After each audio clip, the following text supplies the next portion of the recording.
Hey y'all, it's Sharla from the Hartsville Homestead. I'm here with you on the Creative Retreat Kids YouTube channel to kind of bring together my takeaways from this month's kit, An Eternal Home.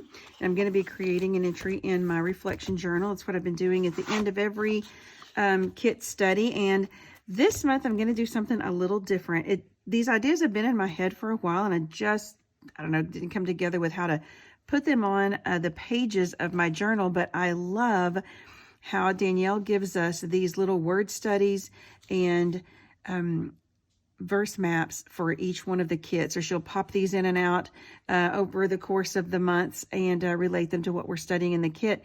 And I love them, and I've never really pulled them off of the screen, and this time I thought, you know what, I could make my own little ephemera out of those. And so I pulled them, just saving the image, put them in a document, printed them out. I did put a little bit of a border so that it would pop off of the white page a little bit more. It's totally an optional thing.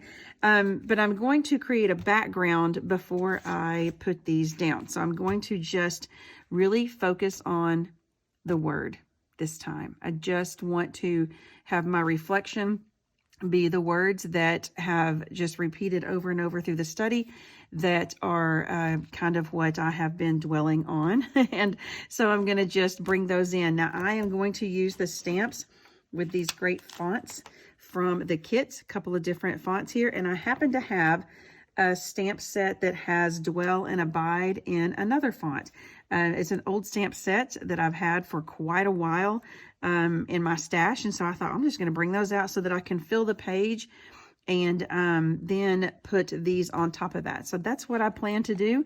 It's quick and easy, but it gives me time to do something creative that is really not a lot of not a challenge, so I don't have to think about it, and it doesn't take my focus away from what I am learning here, and I'm going to just be able to focus on the words that I'm putting down on the paper. All right, let's get started.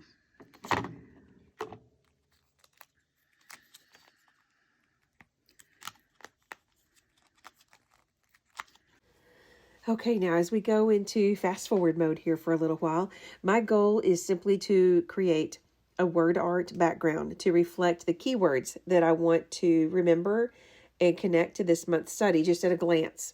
So when I, go back through my reflection notebook, when I see this, all of those words are going to remind me of the different lessons that I was learning as I went through this study. So I used the words eternal, dwell, home, and hope, oikia. Now I used the Victory Alpha to spell that one out.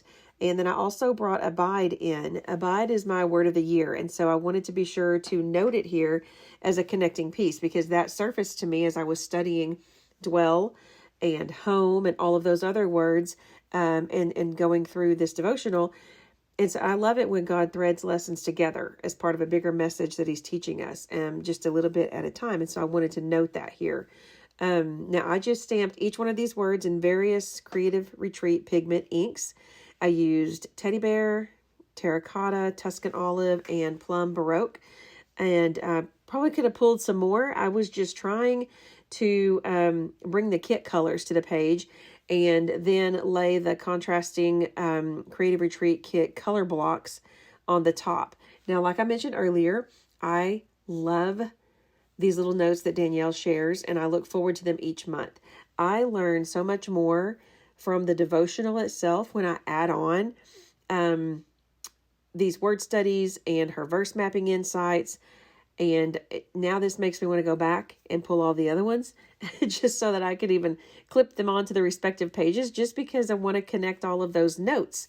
They're noteworthy. They're things that we should, we see them and we read them, but they could stick a little more if we just kind of pull them and keep them with us and connect it. Even if you're just writing it down, don't have to even put the art to it. You can just write it down and keep it all together. Now, from John 14:2, Danielle's verse notes deepen the meaning of the word. And when we take the time to break down pieces of scripture, it can really simplify the understanding. We read the word, but when we stop and we take even simple words, things that, words that we use every day, and we add a little extra understanding to it, it just really simplifies and deepens our remembrance of what God's word is saying. And so John 14:2 says, in my Father's house, and she notes here the Greek word oikia, which means inhabited home, are many rooms, many dwelling places, lots of room for all of us, all of his children. When they come home, we have room. We have a place to be. If it were not so, or as her notes, contrary to fact, would I have told you? Or would I have spoken it to you? Would I have promised that to you? Would I have affirmed that to you? That I go to prepare a place for you. So he's going to prepare a place, meaning he's making it ready, a place for all of us. This is just a reminder that when God promises us something, he is going to fulfill it. And that's what he's saying. If it were not so, would I have told you that? I go to prepare a place for you. No, he doesn't tell us things that aren't true. So we know, and we can be affirmed that that is truth. With each and every kit, I hope y'all do this too, but I watch and learn from the other ladies on the design team. And I like this. I pull notes from the social media posts. I listen to what God is teaching them. I take notes from their studies, and it broadens what I learn from each kit as well. Many times I have gone into my margins, even if someone else has journaled the same passage that I have, and I've watched it later, I go back and add different notes too. It's like, oh, I didn't get that point, and I want to make sure I remember that. And so I can go back and expound on what I have already journaled. And I know we all enjoy sharing the creative ideas and the snippets from God's word with the Bible journaling community, and listening and learning from each other.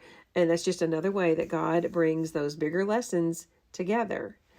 I did go through also, you've probably noticed that I filled in any white spaces with the little wonky hearts. Y'all know those are my favorite. It just adds a little whimsy to the page and then helps tie it all together.